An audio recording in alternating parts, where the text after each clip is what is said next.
We are live. Live. Again. Back in business. Uh, Today we're going to talk about business. Okay. We're going to talk about self-employed businesses or just any business. Can your business run without you? Yeah. Can your business function without you? Can your business function without you? And it came about because we went to go visit a good friend that runs a restaurant, and a successful restaurant has been around forever. Yeah, long time. Long time. We're talking decades. And he was hanging with us because, we were catching up and we hadn't seen him in a long time. But then as customers were coming in, I could tell he needed to get back to business, right? He needed to get back to cooking. He's actually cooking. He was cooking today. Yeah. And so he was a little bit, and I said, hey, if you got to go. And he said, yeah, and we'll catch up later. But if he weren't there, who's going to do the cooking? Somebody else has got to do it. If that business is to stay and stand. Right. And so that's the thing. It's hard to find good people, not impossible. But how do you build a business that can run without you? Yeah, so that you can eventually step away? Well, for all our business owners out there, anybody that's listening, okay, that's a business owner. Ask yourself that question yourself. Can your business today function without you? Okay? Yeah. I mean, earlier you said probably 90% of people would say no. Business owners. I think that close to 90% of the people would say no because, you talk about entrepreneurship, okay? And then there's that little fancy catchy word, are you an entrepreneur or a solopreneur? So if your business depends solely on your expertise, right, on your selling skills, etc. A solopreneur I see as somebody who does everything, doesn't have any assistant or employee, but you could still have a team members, assistants, and it still depends on your sales. So Correct. you're still, it doesn't function without you, even though you're not a solopreneur. Right. You have people working for you. The only way, well, maybe there's several ways, but the only way that I know is to create patterns and repeat those patterns. Systems. There you go. And you have a system in place of how to obtain business, and the moment that it comes in through the front door, okay, this is the next thing you have to do. This is in steps. You have a systems and steps that need to be carried out in order, and then until the final product is made and then delivered. If you have to be on that line of development somewhere, then it doesn't run on its own. Yeah. Yep. I mean, I'm just thinking like different situations, but there are some jobs that are difficult to delegate. Like real estate. If you're a real estate agent, if you're a loan officer, if you're a plumber, you would have to hire people that have licenses or know the trade. If you're a surgeon. Yeah. How do you run a business without you at that point? Right. So, not impossible, but it's more challenging. Yeah, you have to hire other surgeons. You have to hire other plumbers. You have to, and then, of course, that entails a lot more cost. So that's going to take a chunk out of revenues. Right. But how do you do it? And I think that the only way to grow something huge or scale something big is actually to hire people.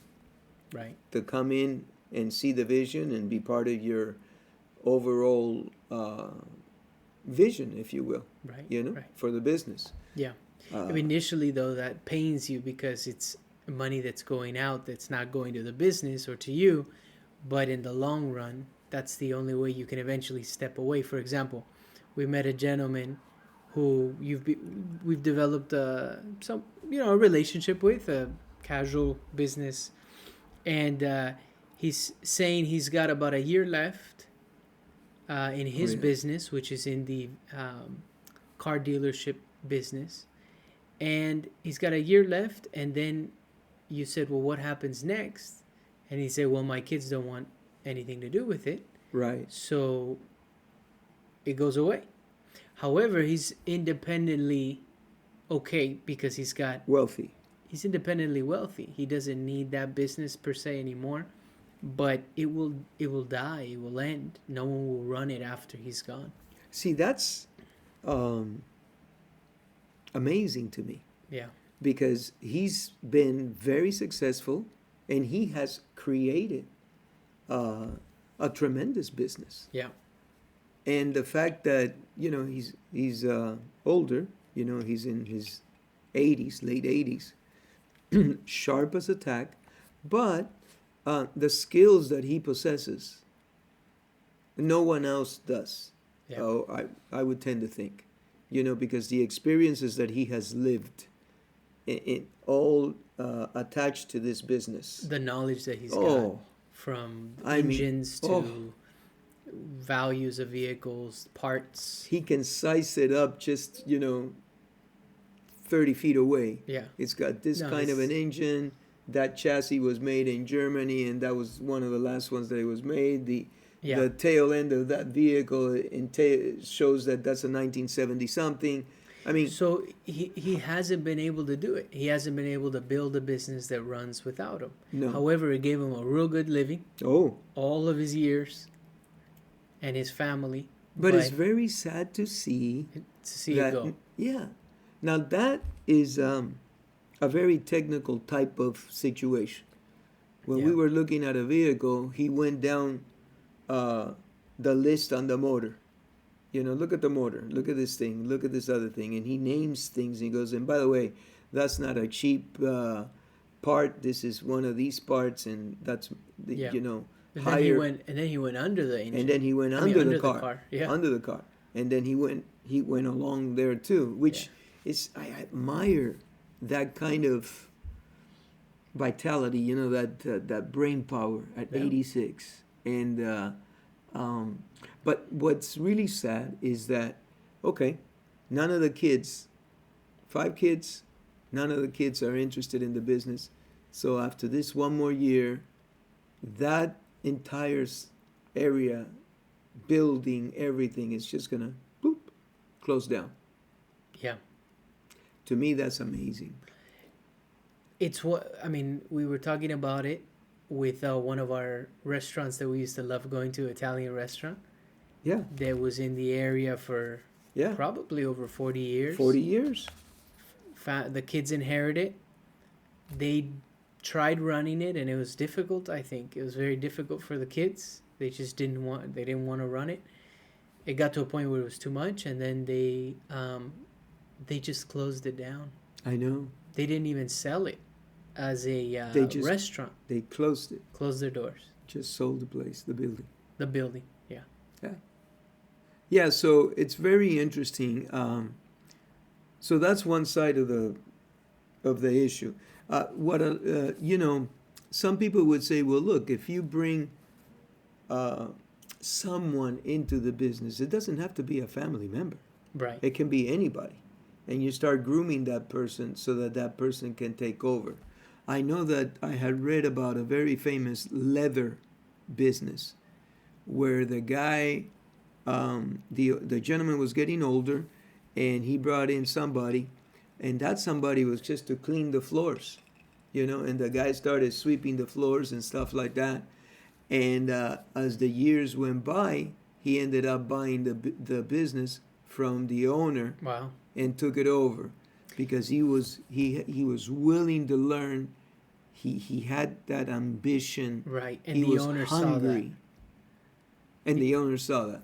Well, I mean, we were just talking again to a gentleman that he says that every property he's bought, he put 0 down payment, and the seller carried a note. The seller acted as the bank, and he just paid the seller off, and 0 down payment on every property that he bought. That he's bought. Yeah. And that's the only amazing. Thing that the only way something like that happens, the only way I think is that you're very likable, people see something in you and they're willing to help you out to a certain degree, and it helps them too. Sure. But that's not normal. You have something unique there. But you're talking about someone who gives you a chance. That's somebody giving you a chance. Yeah.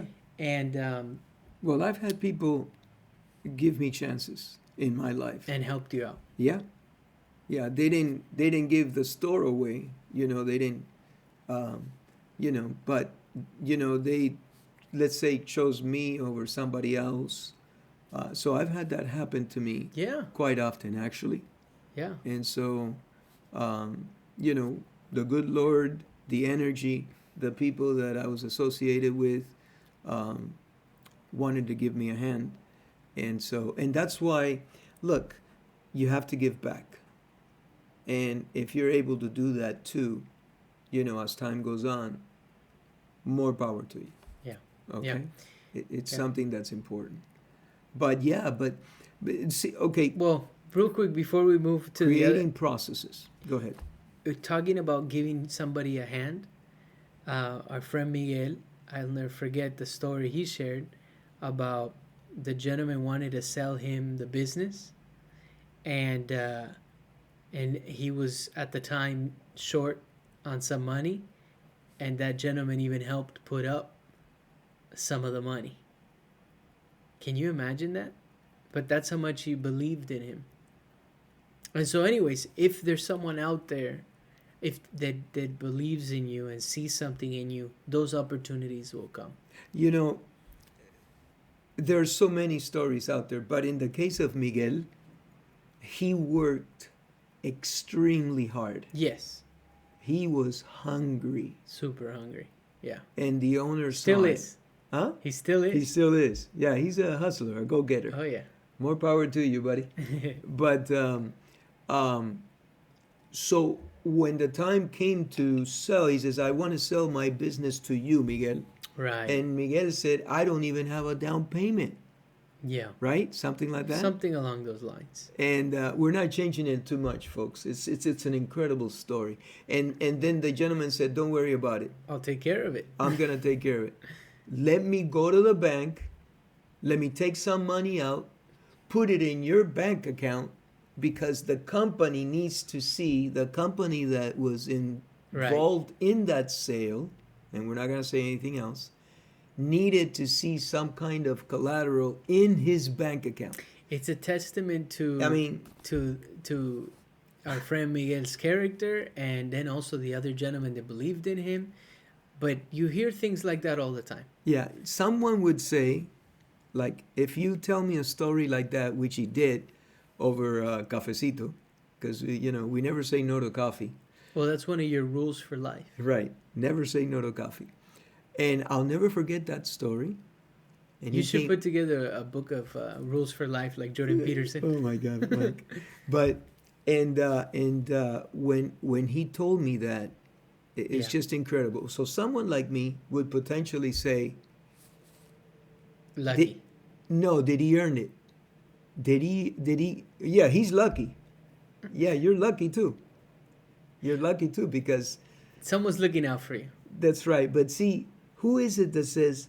I think it's Jordan Peterson that says, "Look, work. If you're gonna cut trees, be the best tree cutter. If you're gonna be a painter, be the best painter. If you're going to be a welder, be the best welder you can be. Yeah. If you're going to be a carpenter, be the best carpenter." Just pride in what you do. Right. And notice that I'm picking only manual labor things, because I have a great deal of respect for these people that keep up all the infrastructure that we enjoy. Right. The roads, the lights, the electricity. Mechanics. Oh. Construction. That's right. All those plumbing. Manual labors, right? What will we do without them being at the top of their game? But what Jordan says is, do the best that you possibly can always. Mm-hmm. First of all, for yourself. And second of all, because an opportunity is going to come, because somebody's watching.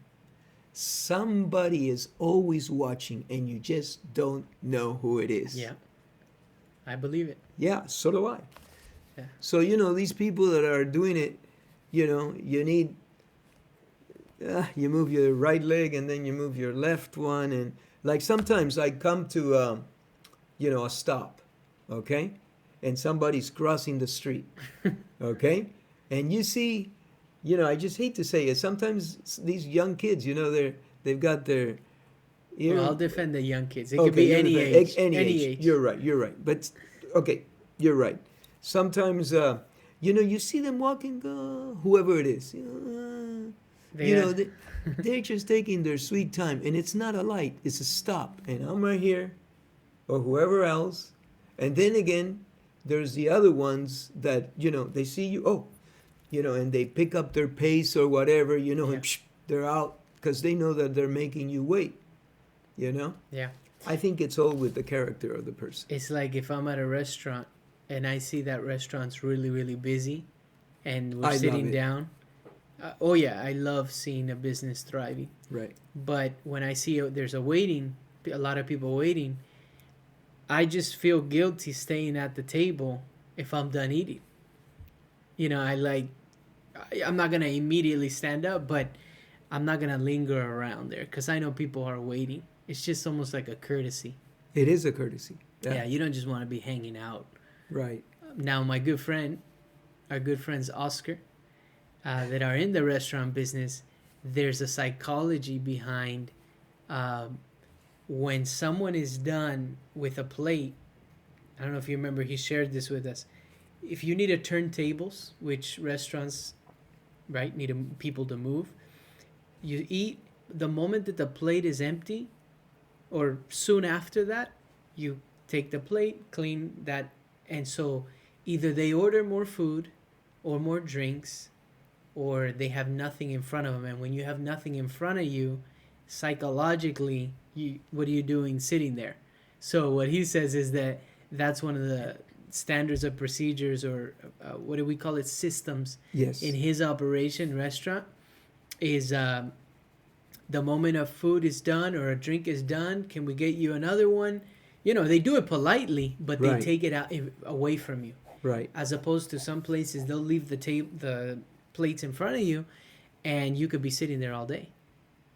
Not all day, but. But the idea today was, can your business function without you?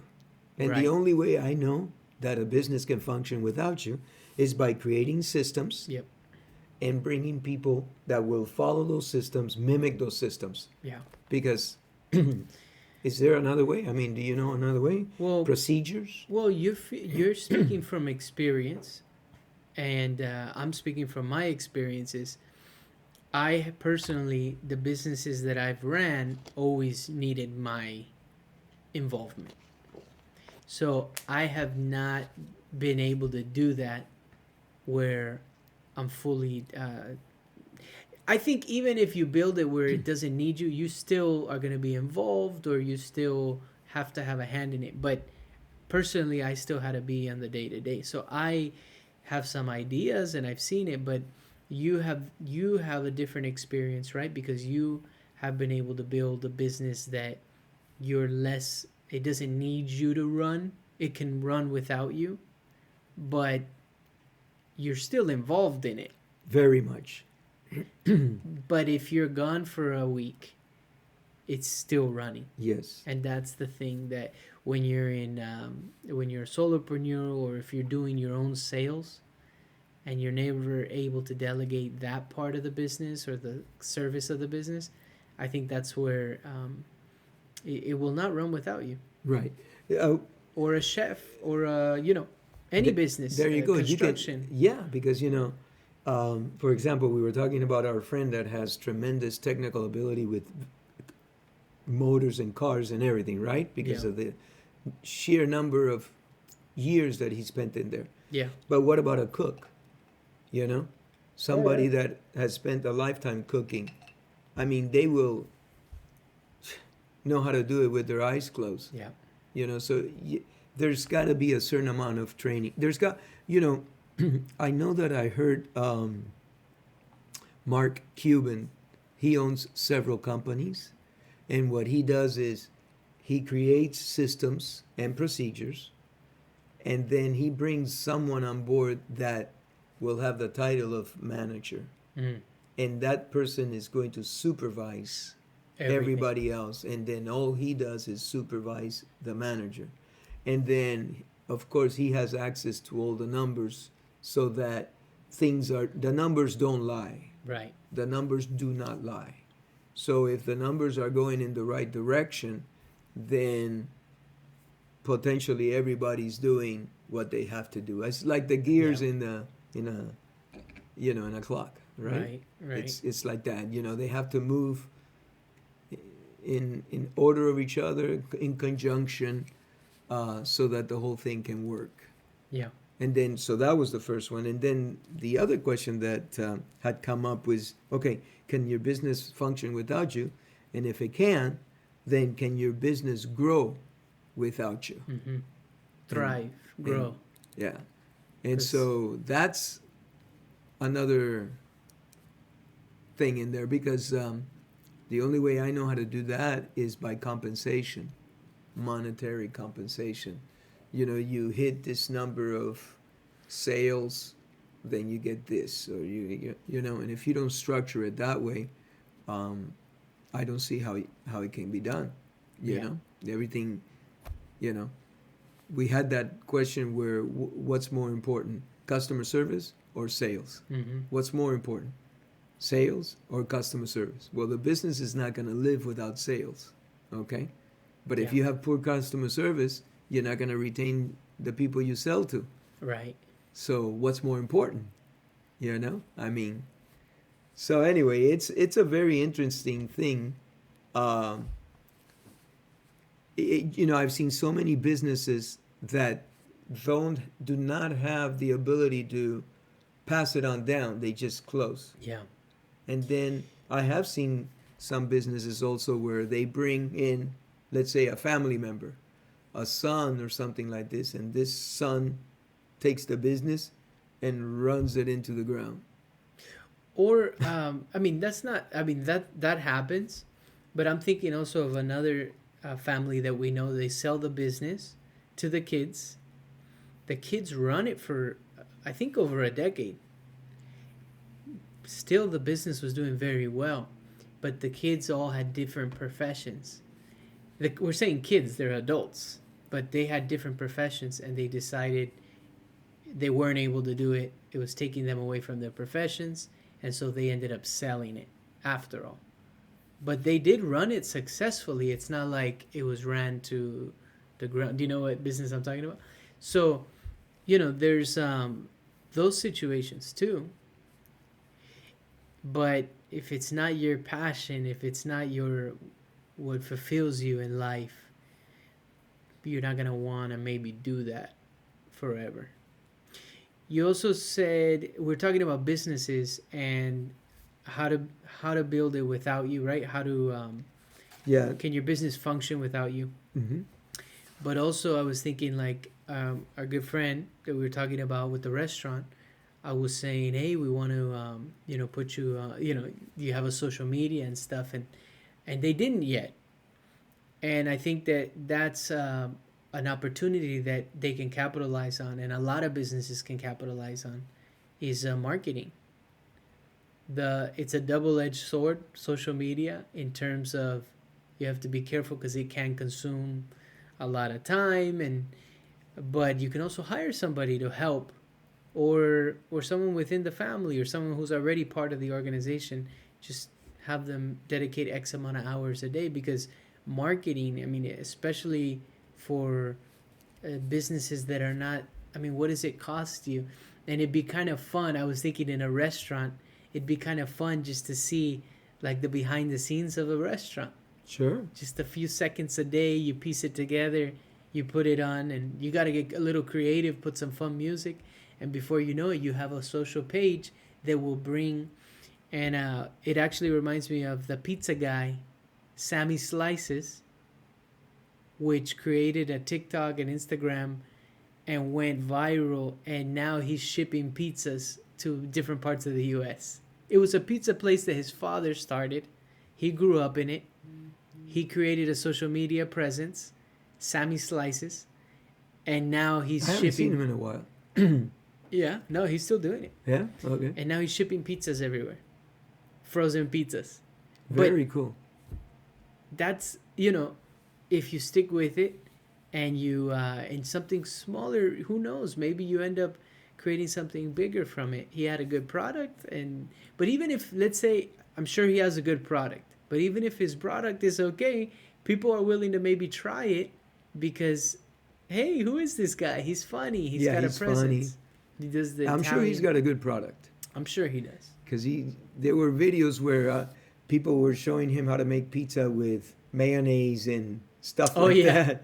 And he would go, yeah. Yeah. It's funny stuff. People want to see that, you know? So there's so much opportunity. Oh, And I think that marketing is a way that eventually you can help.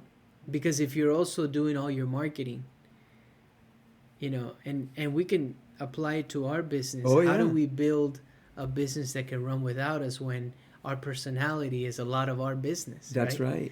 So I think of, like, even on the podcast space, like you have huge figures like a Joe Rogan and Russell Brand. He just went on his podcast, and a bunch of these different podcasts, but it's dependent on the person who's creating the content.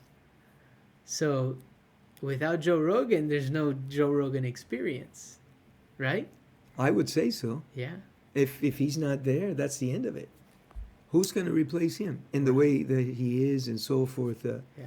But also it's something that he enjoys doing. Right. So that's the other thing. Like, somebody can say that, hey, well, I don't want my business to function without me. I love what I do. And I want to be in there day in, day out. That's okay too, right? That's okay too. Well, you know, a lot of the people that we're seeing that are very successful are in their 80s.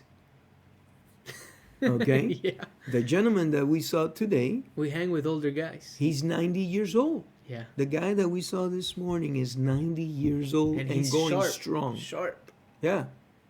And he says he's had several strokes, Right. you know? But we met him before the strokes, and he's still sharp. Sharp. So, And he's 90. yeah. And he's willing and dealing with us. Okay? Yeah. And if you're not careful with him, he'll run. So, you know, it's just one of those things. Yeah. So, I think that he's turned 90 and he's going strong because he's still in business. Yeah. He gets up every morning and goes to his place. Yeah, you have a purpose. Right. You have a purpose in life. You get up and, you know, you're not a couch potato just watching TV or, you know, Instagram all day long. You have a purpose for living. Is it Jordan Peterson says something along those lines, right? That being happy is luxury, or it's not a luxury, but being happy is it's just like a bonus. Yes. But it is our duty in life to pursue something that It's gives meaningful. That's meaningful. And gives you purpose. It Yeah. gives you purpose in life. Yeah. It's your duty. It's your duty. It's not being. And if you happen to be happy, it's great. Consider yourself lucky. Right. That came about, I think, because somebody had asked him something. They didn't like the job they were in. And he says, well, you have to do something about it. Well, what is that something? Well, do I quit? What? Because, you know, there are people today that they're doing something that potentially they don't like. Right. Okay? So what his answer was, well, look, you're doing something you don't like today. 10 years from now, you're going to be doing the same thing and you're going to be Miserable. a lot more miserable than you are today. And God forbid you go another 10 years, you're going to be really pulling your hairs out. So what he's saying is what you need to do is little by little acquire New skills. new skills Yeah. that may take you in a different direction, you know? And then eventually, if you're able to, then you can seek something else. I And remember that Grant Cardone always said, look, you can get into real estate part-time. Don't terminate, don't quit your main job. Yeah.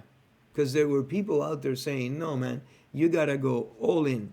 you have to do this. That's what I believe in, personally. Well, that's what I believe in. But some people can't do it, Mike. Correct. Because they have bills to pay. They have, other responsibilities. I was able to do it, and well, if you were able to, you're one of the few. No, but what I'm saying is that if you were in a certain situation where you weren't able to because of certain responsibilities that you have, etc., then I can see it being more difficult. Oh. But the thing of a side gig, everybody that we're talking about that is financially successful, it's not their side gig. No. They were in it over their head. I mean, they're extremely devoted to it. Everybody we've been mentioning. Yeah. So the idea of a side gig, to me, when I look at, it's like, okay, yeah, do a side gig. Maybe that works for some people, but the people who are the specialists, the people who are the most successful at their trade, maybe they started as a side gig, but they end up going all in on it. Well, that's what I was going to say.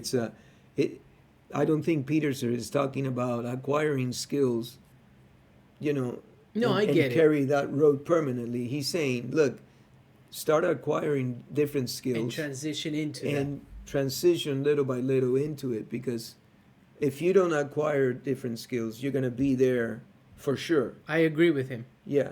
Oh, yeah. Well, yeah, I agree. You're talking about Jordan Peterson. Yeah, but, well, there's some things I don't agree with him on. Oh, yeah? Okay. But, yeah, I think he's flawed like any human is. Yeah, I understand. Me too. There's some stuff that... But I do agree that he's saying, hey, learn new skills so that you can eventually get out of that position you're not happy in. And then you might end up in one that you're still not happy in, and then keep acquiring new skills. And I mean, I've even heard, look, if you want something and you concentrate your goals and your full energy into it, I'm a firm believer that you will reach it. Because I know people that have even had to go to the YMCA to shower because they didn't have a home to shower in, or if they had a home, they didn't have enough money to pay for water, and they had to... I think, what's the name of that speaker that's very famous? He's strong. Ed Milet. I think that Ed Milet, in his beginnings, had to go shower at a gym or something like that. Him and his wife, I think so. Yeah, I think they were living out of a car or something. Something like that. Yeah. So there are people, so you just have to give it all you got. If you stick with it, and that's what we were talking about right before we went live, quality, consistency, and value. Mm-hmm. And if you can provide those three things, if you stick with it, which is being consistent, my belief is that you'll hit something eventually. You just got to provide quality, be consistent, and provide value. So, very cool. Anything else you want to throw in? No, I think that's very good. We'll wrap it up there. All right, sounds cool. Good. Thank you.